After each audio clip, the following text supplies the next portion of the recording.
साथियों, ये मेरी बेतुकीरी नहीं है, ये मेरी बेइज्जती नहीं है, ये आपके पेशे की भी बेइज्जती है और ये अदलिया की भी बेइज्जती और बेतुकीरी है।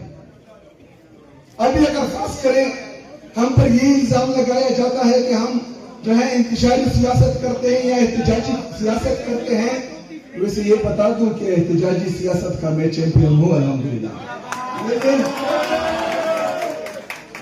लेकिन हम जब एहतजाजी सियासत में जाते हैं, जो जिसकी इजाजत हमें आईन और कानून देता है, तो हम तमाम अपने आईनी कानूनी रास्ते इख्तियार कर चुके होते हैं।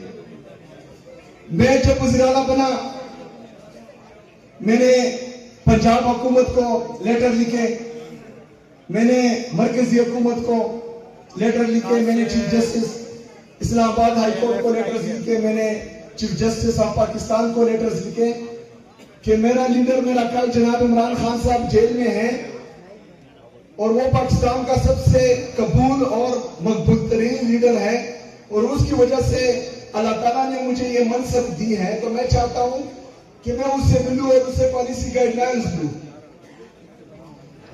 लेकिन किसी ने भी जो है मेरी नहीं सुनी। अब अगर फर्ज करें हुकूमत ताउन नहीं कर रही, जो जाली तरीके से आई हुई है, अदलिया हमारे साथ ताउन नहीं कर रही, chief justice Islamabad high court ताउन नहीं कर रहा, 1.5 घंटा एक सूबे का चीफ एग्जीक्यूटिव उसके चैम्बर में बाहर बैठा रहा, लेकिन उसने जो है मुझसे मुलाकात नहीं की।